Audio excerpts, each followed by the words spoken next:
none of it sat right with me. Mm. But finally, there was an answer to how we could solve it in a way that wasn't mom just telling everybody else what to do, or mom becoming threatening to go on strike, or just wanting to run for the hills. This was really a way that moms could have these conversations that really shifted the dynamic in their households.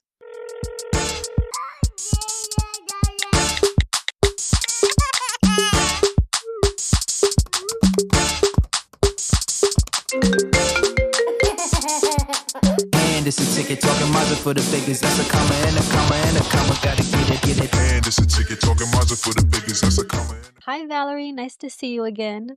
Hi, nice to be here. Thank you so much for taking time and coming to my platform. And I'm excited about our conversation today. I think this is you're a unique guest. Would you like to introduce yourself and tell people what you do? Yeah. So I'm Valerie Recore, the owner of Stride Productivity. I am a productivity coach, a certified Fair Play Method facilitator, and soon to be a certified relationship coach. I'm in the process of making that happen. So by the end of 2025, I hope to have that done. And I help moms gain a sense of control, spend time with their families, and really end their days feeling accomplished and at peace. A lot of my work focuses on the mental load of motherhood because it is exhausting and nobody really sees all of that work going on behind the scenes that keeps everything functioning. Definitely. And you mentioned fair play. Could you explain that term? Yeah.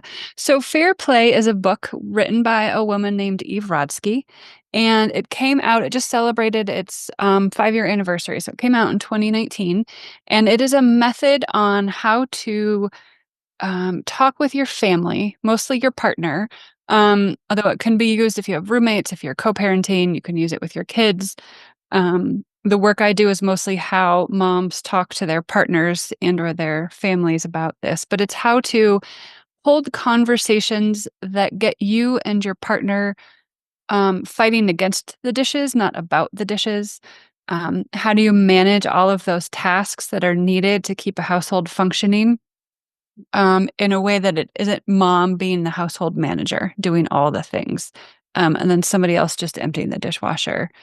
It can also be used to talk about birthday parties and sort of the magic of childhood around birthdays and holidays and who's communicating with the tooth fairy and how we're, teaching our kids about all the things that we need to teach them as they're growing up. Um, and just a way to communicate with your partner that gets you on the same page. So it's not mom doing all the work and telling everybody else what to do. Somebody has full ownership of a task, like taking out the trash, and they know what that means and when it needs to happen, and they are responsible for it without somebody else reminding them. Oh, wow. It's like ultimate delegation, like done properly.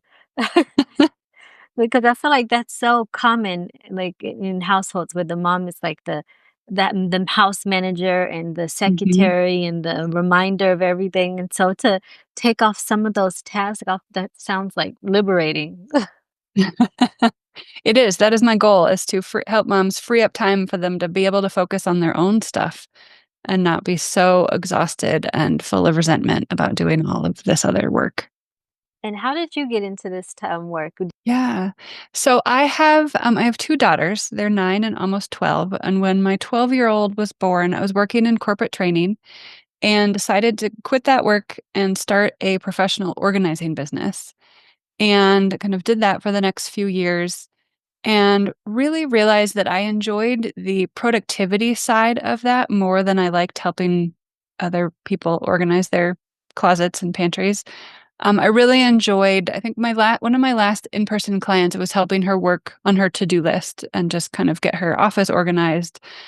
And I just enjoyed that piece. I love reading time management books. I love um, just kind of reading stories about people who would just sort of kind of the paths they follow to get to on how they are spending their time. And I've also just spent a lot of years listening to friends talk about how busy they are. We really, I think, wear the word busy as a badge of honor. Like, I'm so busy, but I never quite understood if my friends enjoyed being that busy or we just talk about it because we feel like that's what we should be doing. We're catching up at a birthday party and like, I need to just make you think that I'm busy and I'm important doing all of this stuff. Um, and and then the pandemic hit and I really watched. I was already shifting my business to be more productivity focused, but I was just watching moms just get really overwhelmed with the stress of the pandemic and schools being shut down and childcare is being shut down. And moms, I think we're struggling beforehand, but I feel like it just came out more in the open during the pandemic. And around that time, I discovered the Fair Play book. I have no idea how I came across it. I just discovered, I don't know, social media somehow. And it's like, this is the answer. I had been reading some books on mom rage, on just like that overwhelmed side. And this was a book that actually felt like a solution to solving this problem. I'd always felt like, moms didn't need to be the ones doing everything. And like this intensive parenting that this generation is in the middle of, none of it sat right with me.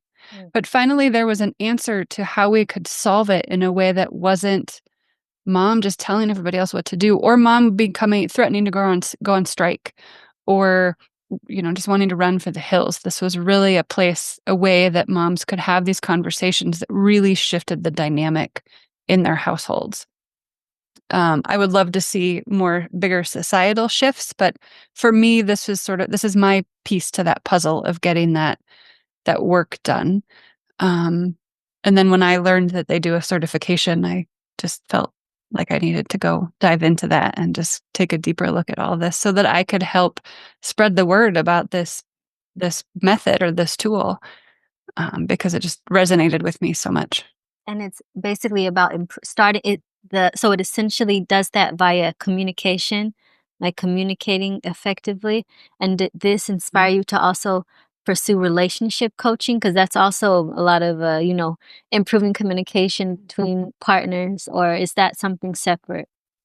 It did inspire me. It was just talking with moms who weren't quite sure how to talk with their partners about this, who were really interested in implementing this method in their lives, but didn't want to put their husbands on the defensive, who didn't want to get their partners upset, feeling like, oh, my husband does a lot, yet I would like this to shift. And so I want to help couples communicate in a way that feels good for both of them and isn't, brings the partner on board in a way that really shifts the dynamic and isn't just fine, I'll just do it. Let's just try it. I don't think this is going to work. Yeah.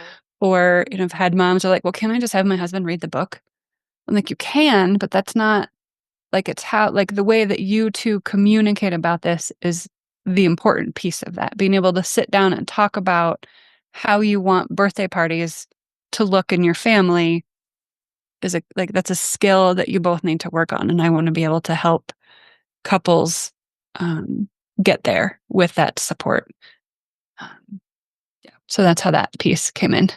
And I find that even though a lot of moms complain about, being too busy and like having to do everything, sometimes when you do offer to help, there's a bit of like resistance because sometimes we feel like it won't get done well if we're not the ones managing everything. So do you find that to be true in your professional experience, like helping moms release release that sense of control?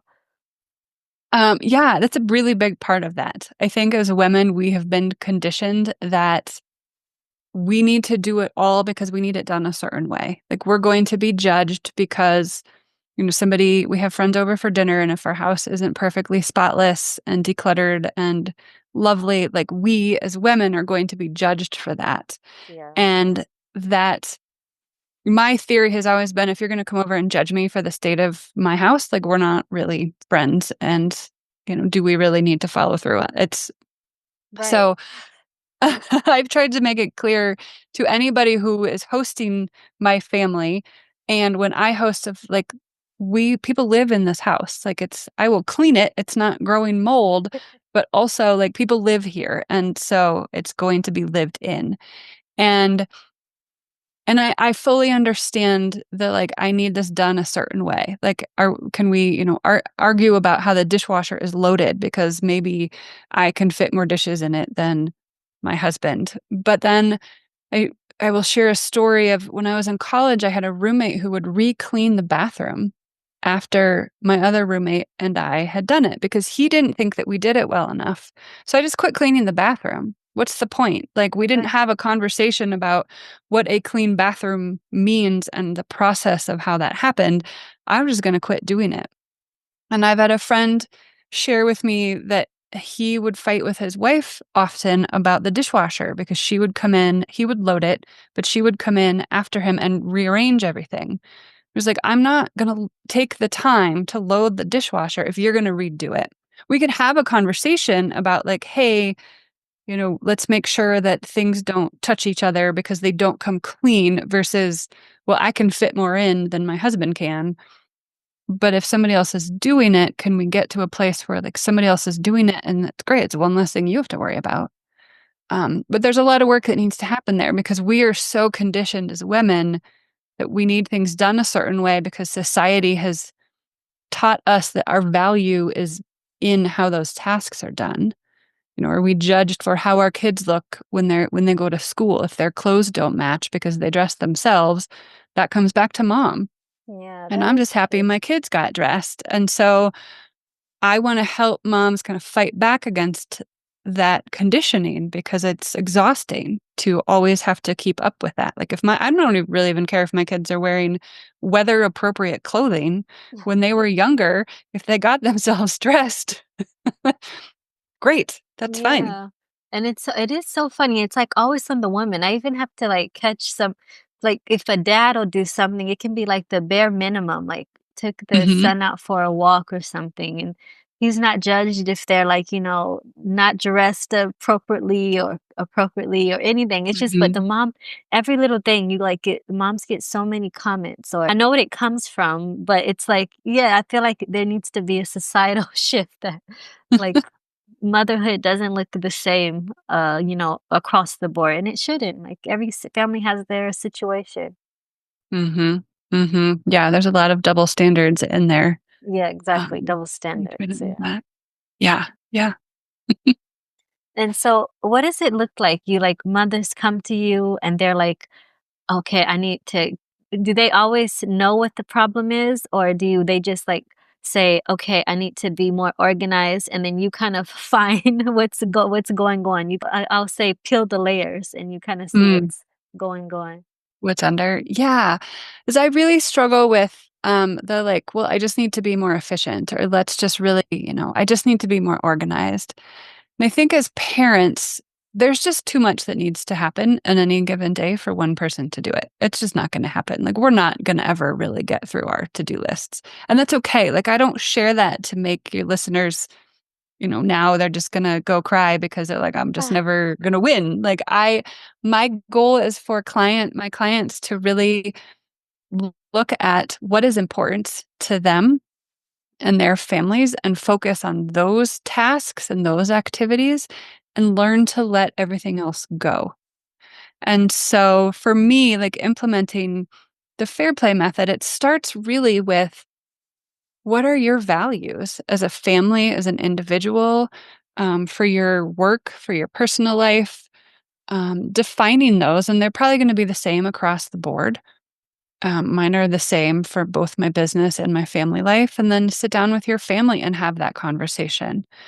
What is it we want life to look like? What do we want life to feel like? What are our goals for this season or this moment in time? What do we want the next 3 months to look like? Um, and really define those. And then everything that is on your to-do list should support that. And yes, there's going to be dishes and laundry and, like, cleaning the bathrooms and the floors and taking out the trash and cat litter and whatever. But it all supports the rest of these activities. So if your kids are in after school activities, are they in those activities because they want to be, because they're enjoying them, or because we feel like we need to be educate the we just need to be keeping our kids busy and they should always be growing and trying new things and they need sports to get into a good college and, like, this, like, panic that we get into that our kids shouldn't ever be allowed to be bored or to entertain themselves. Um, Are we going way overboard for birthday parties because we love it and we love doing that, or because everybody else we know is doing it and we feel obligated to? We have friends who invite everybody they know to their kids' birthday parties, and it's fun, and there's a theme, and there's food, and it's just like this big thing. I encourage my kids, and they're happy to just have a sleepover with two of their close friends, and we'll have cake and pizza and watch movies, and like we're celebrating the kids, but we're also not doing this big thing. And so being able to talk with your family about that is important, because you might find everybody in your family loves going overboard and or throwing elaborate birthday parties. That's great. Then let's make it happen and do it as a team. Or you may find that you're putting all this energy into these parties and nobody else really cares. They just thought you enjoyed doing it. Or finding a happy medium. There's a whole range of stuff between, a jumpy castle and a sleepover. Like, it could be anywhere in that range that feels good to you and your family. Or it might change, right? When my kids turn 13 and 16, we might throw them really big parties because it just feels like these are every birthday should be celebrated, but maybe we want to celebrate a little bit more intensely for one round. Yeah, I love that. And I feel like the parties, like the birthday parties, have gotten like outrageous lately, and it is a sense of competition because I've even heard like Mm, my son is still young, so I haven't had to deal with this yet, but I've heard from like friends and family members like the gifts too that they like start to give at the presents. My like, "Man, like, what am I gonna do for my son's, like, birthday and my daughter's birthday?" I'm like, "It shouldn't be a competition." Like, mhm, just do, like, just old school birthdays. I remember for my bat mitzvah, like, it was like there were some people who did, like, huge parties, usually the boys, but girls, some of them did huge parties, and some like, my mom asked me what I wanted, and it kinda similar to you one. Usually, it's like, it's a special birthday, so, like but so we do, like, spend a little bit more money, but she just let me invite a couple of friends, and we, like, had a night at a hotel that she was working at the time, oh, and it was fun, like we yeah. had a movie night, and we went to the pool, and we felt like grown up even though we were only 12. But, yeah, instead of doing, like, a huge party, inviting, like, a whole bunch of people I didn't care about, she just asked me what I wanted, and she, like, went with it, and I'm sure maybe other people, like, judged, like, how come she didn't do it, like, in a hall, like. Mhm, But yeah, it was fun, or I think she didn't know what the fair play method, but I think it's like now that I'm thinking about it, she always asked us what we wanted and never just assumed like, "Yeah, let's just do this big grandiose thing."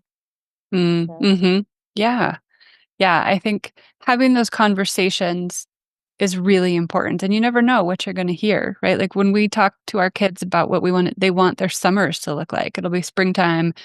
Maybe a little earlier, we're thinking about summer vacations. They don't care that, I'm like, "I would love to go spend 6 weeks working my way through Europe." And they're like, "I wanna eat ice cream at the pool every day." I'm like, "Okay, that one makes way more sense."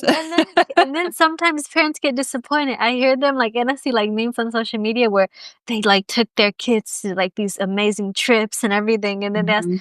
"What did you do for summer?" And the kids are like, I watched TV, I watched a movie. They'll remember, like, little simple things, like, I went to the Uh-huh. and then the parents get angry, like, "We did all of this stuff, and you remember, like, the movie you saw or the game Yep. you played." It just shows it doesn't but Yeah, yeah, and being able to have those conversations is key, I think. That yeah, evaluating piece is huge. evaluating your reason for doing something. Mhm, mhm. Because Yeah. maybe that, like, you think it's a lot of well, you did kind of touch on that a lot of time it's yeah, it's societal pressure. It's like we feel this pressure to have the Pinterest-worthy house and do Mhm. everything like everyone else is doing and have this illusion of, like, the perfect I'm the perfect mom.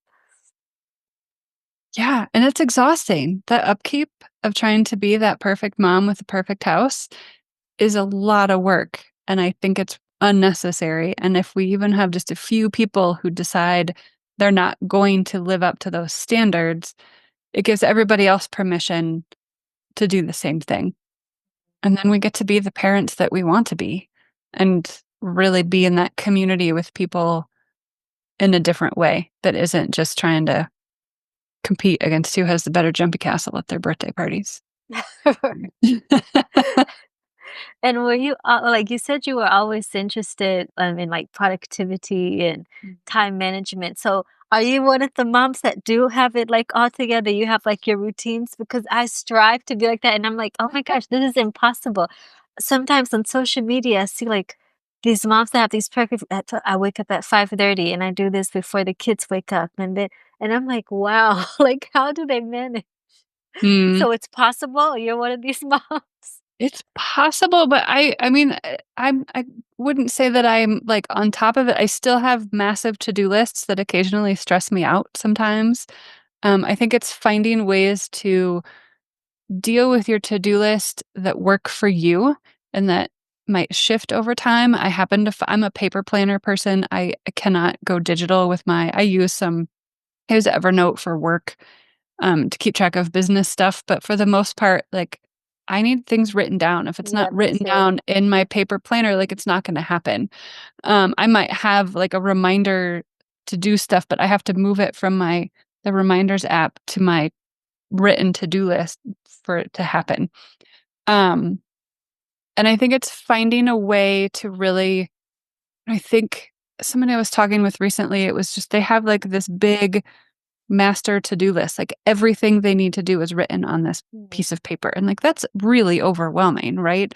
And so we were talking about how, can we get this so that you can pull out the things that need to happen today and this week or this month, and then everything else gets pushed. You have like a someday list, right? So I don't need on my to-do list for work for the month of October, I don't want to have something that I really don't need to worry about until December or January because it's there, it's stressing me out, it's taking up time or brain space. And so can you get your to-do list organized in a way that it's not just the 100 things staring you in the face every day and you're hoping to get a couple things accomplished because you're never going to feel like you're making a dent, right? Right, Because I it can be definitely have discouraging. it's so discouraging and I've totally had days or weeks where I'm like, "Oh, great, my to-do list for this week isn't really that long." By like Tuesday morning, I've added 14 more things to that list and Yeah. I'm like, "Okay, just kidding." Um and so I think just knowing your goals and your values and where you want to be headed then helps you focus on what you need to do today. What are the tasks that need to happen today? So today it might just be I know when I get off this podcast recording, I'm going to go empty the dishwasher and deal with some laundry and maybe like clean out some emails versus I'm going to go try to do 45 more things before I need to pick my kids up from school. Like I know what it is that needs to happen every day because I've done the work to evaluate all of that stuff, and know that it belongs here. Right, Yeah. so Does that answer your question? yeah, so yeah, it's like no one's I guess, like, no one's perfect, except for on social media. Mhm. You you, like, you take the, like, top priority things that you can possibly do in that day, and sometimes it happens and you complete your to-do list, and sometimes it doesn't. It's just life is Mhm. dynamic Yep. but you just found a way that works for you where you can kind of predict what you, what you can take off your list in a Mhm. given day. Yeah. Yeah. Yeah. I think it's just like a lot of trial and error, um, for that or, like, putting something in a reminders I might just throw something in a digital reminders way that, like, it's written down, it's documented, but it's not gonna remind me until the middle of November because I don't need to worry about it right now. So I don't need it cluttering up my list, but I also know that it's been documented and I will get to it when the time is right. Yeah, I'm So like yeah, that it's too. I do a combination of like digital and like I have, podcast recordings, things like that. It's everything is in my calendar because it'll remind mhm, me, send reminders. But for any given day, I have to write it physically on the like on my list. And then there's mhm, something satisfying about like, seeing it and marking it off or mhm, just that just seeing it and writing it helps it stay in my brain that like this is something that needs to get done. important. But Yeah. Yeah. I used to have the master list and it was just discouraging. Now I try to like I'll just do these 3 things and if I have time to do something else, okay. Yep. Yeah, I used to use a paper planner where it was separated, so, like, the month to-do list, I always have, like, a list of, like, these are the things that just need to happen at some point this month, but I would never see that because I would be on the, like, calendar for the day or the week, Right. And then I'd hit the end of the month and I'd go see this list. I was like, oh, I didn't do any of that. And I finally Yeah. found a planner that I can see the whole month and the week and the day. And so it's all there. And it's just, so then I can pull stuff out from that. I think the key is like, okay, this is on the monthly to-do list. I need to pull part of that out and put it on my daily list or weekly list Can you so share that I'm making your progress. favorite planner? Yeah, it's called, I think it's just, the company is called Laurel Denise. Okay, cool. It's big, like it takes up a lot of space on my desk. You got to have some room Even for it. better, because sometimes it's just easier to, like, see everything. Yeah, I love being able I to love look yeah. at like the whole thing. But that might not work for some people. You might really just need to like you have your Post-it note of the tasks that need to happen, and like that's what you're going to focus on. Or you need the like just today. These are the appointments and tasks. Because it might be like I will admit that the way that this works for me might be very overwhelming and distracting for um, some Yeah, folks. so So it's everybody has really to see what works for them, yeah. yeah, play around with it. Um, But I think being able to pull out what's important to you for that particular day is helpful. And can keep you on track. And how do you navigate? You see, you have a bit, like, it seems like a few businesses, or at least a few layers to your business, and you're a mom to two girls. And like, how do you navigate this? Does this also go into your planning, like your business and family, or these are like two separate planners? It's all in the same planner. It's all together. I tend to um, front load like my days and my weeks with the more important tasks are done first thing in the morning and early in the week because I kind of run out. I'm more of a morning person by noon. Like I've kind of run out of steam. I'm not Yeah. doing anything majorly important in the afternoon. Um, I mean, and because I work for myself, I have that flexibility of being able to, block my calendar if my kids have a day off or um, be home when they get out of school. And I know not everybody has that ability, but I think it's important to have like, this is my work time and this is when I'm home. And then knowing, in the evenings, what needs to happen. How are we spending time together as a family? What are the tasks that need to happen to make tomorrow better? Like last night, we forgot to make one of my kids' lunches, and this morning I remembered that. And so it was sort of frantically trying to throw together her lunch because we usually make it in the evenings. Um, and so, like, what are those tasks? What are the activities? I keep it all kind of combined. One Google Calendar and then my paper calendar. It's all on there. I think it gets too complicated if you're trying to keep it separate. But if it Right. works for you to just have the like maybe the calendar is combined so that activities aren't being missed, but you just like right now I'm just going to focus on my work to do list, and then later on it'll be I'll go find my personal list and look at that. I tend to mix things, but it works for me. Um, I don't get too distracted during the day by um, work tasks. Some days I do because it's just easier to, do a lot of towels than work on social media posts. Right. Totally. Yeah, and Mhm. I think that separation is good because whenever I try to do work with my son and everything, it's not efficient. Episode I did, she said she just stopped trying to do work with her kids around. So she separated Mhm. like these times when I'm with my kids, I'm with my kids, and when I'm working, and both like she was a better she was more present with her kids when she was only focused on them, and she was Mhm. more efficient at work and got more done instead of just like stressing out like. So yeah, I'm all for separating the time blocks. But yeah, keeping in the same calendars seems more convenient because then you see Mhm. everything. But Yeah. Yeah. I think that's a key part of that. Yeah. Yeah.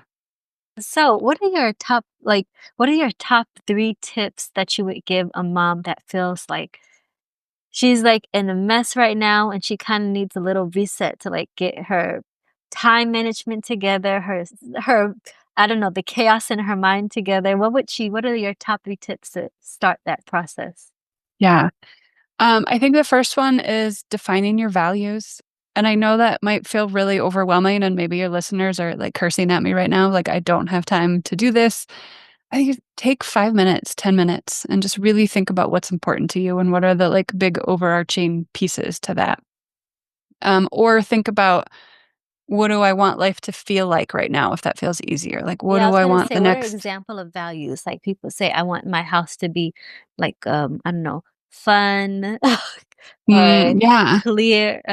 What type of those type of values? Loving. So, like, my personal values, and these go for my work as well, are community, lifelong learning, and simplicity. And so for me, I feel very strongly that I want my business and my clients to feel like they're in community with each other. That's important to them. And personally, I want to feel like my family has a community that we are all supporting each other through life, that we have each other's backs. The lifelong learning piece is just because I like to keep learning about things. And simplicity is really, I just want things to be easy. And so if we're talking about how to, if we're adding an activity or talking about a task that needs to be done around the house, like, how do we simplify this? How do we make this as easy as possible? Um, I like because, that. we need to focus on that stuff. So adding things or subtracting things that just simplify our lives.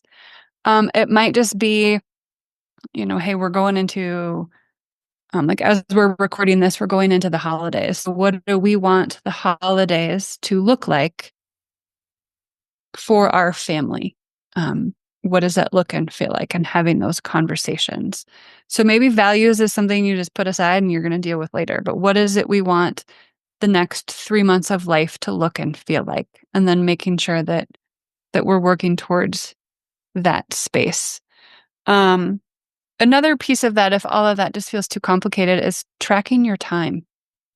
Um, And that by tracking, I don't mean like at the end of the day, you write down what you think you did. It's like every 30 minutes to an hour, you stop what you're doing and you document it so that what you were up to. So that at the end of a week or two, you have a very true look at where your time is going. Because you might learn, like, oh, I feel like I am working all the time and not spending a whole lot of time with my family, or all I'm doing is laundry. And that might be true, or you might find that you actually are spending a lot of time with your family. But because you're always thinking about the 45 other things that need to happen, you're not present with them. And so you're together, Mm, but not really, because you're kind of distracted. right. So then we can work on getting you to a place where you are feeling more present with your family, because all these other tasks are being taken care of. So I'd start there. I think those would be Yeah. kind of the big things. Thank you so much. Well, Yeah. it was a pleasure having you on the podcast. And before we end, I always like to ask moms because I feel like this part is neglected. Self-care. Often this is like something that we like put on the back burner. I know I did. I was guilty of this as well. Mhm. But Mhm. do you have anything that you do for yourself that doesn't like involve, the business and kids, something that helps you reset and, restore yourself? Yeah.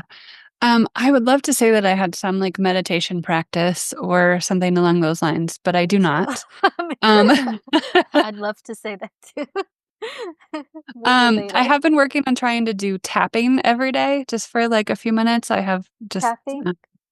so, like, EFT, or emotional freedom technique, I think that's what that stands for. So, like, it's like Ah, tapping a yeah, variety of yeah, I've seen places, you. and I love doing that. I do it for, like, maybe 5 minutes a day. Um I also, my take on self-care is kind of different than, like, bubble baths and pedicures. Like, it's Or very yeah. much in the, like, the setting up boundaries in your life in a way that, like, gets you what you need. We could have a whole other conversation about this, but just really, I think maybe having those dividing lines between I'm working and I'm with my family, like, so that I can be present with my family. Or we also hold very strongly to our kids' bedtime. They could probably be they could pro they like, they're in their room, I know, earlier than, like, many of their friends are, but it's because I go to bed early and I want time to decompress at night. So we're Right. very much by like 7:45, 8 o'clock, like you need to be in your room. Like you don't need to be asleep, but you need to be in your rooms because I'm done parenting and I need to decompress before I go to bed. And so we And that's hold an act of that. self-care right there. So we'll go with that one. Yeah. Yeah, because like, this is something that I noticed with, like, all the moms that I've interviewed so far, like, when you would ask me before I had kids, like, self-care of, "Oh, I don't know, maybe a massage and champagne and strawberries or something," but for everyone, it's like, I like to, like, take a walk for 30 minutes at the end of the Mhm. day, or, like, mom told me, like, just to when my kids are in bed, I read my Kindle for, like, until I go to sleep, so, yeah, it's just Mhm. I don't know, I feel like we appreciate, like, just, like, that quiet time where we're not Right. like you said, when we're not parenting, Yep. and that's our time to, like, restore ourselves. Mhm. But, yeah, I like that, and, that's something that I'm gonna adopt. You don't have to be asleep, but I'm done for today. I'm done parenting Right. when You my have to be husband you gets might have to home. go remind them to turn their lights off, but otherwise it's like you just have to be quiet in your bedroom. Um, Yeah, I like that one. yeah. Well, thank you so much, and can you tell my audience where they can find you and connect with you? Yeah. So the easiest place would be on my website, which is strideproductivity.com. And it will be up to date with my latest offerings and ways to connect with me. So head there and yeah, let me know. I'd love to know what you walked away with from this conversation, kind of what your takeaways were. Yes. You guys can put it in the comments as well. Mhm. Well, thank you Yeah. so much. You Good. left me with food for thought. Well, thank you for having me. It's been a lot of fun. And it's a ticket talking Mazda for the biggest. That's a comma and a comma and a comma. Gotta get it, get it. And it's a ticket talking Mazda for the biggest. That's a comma and a comma and a comma. Gotta get it.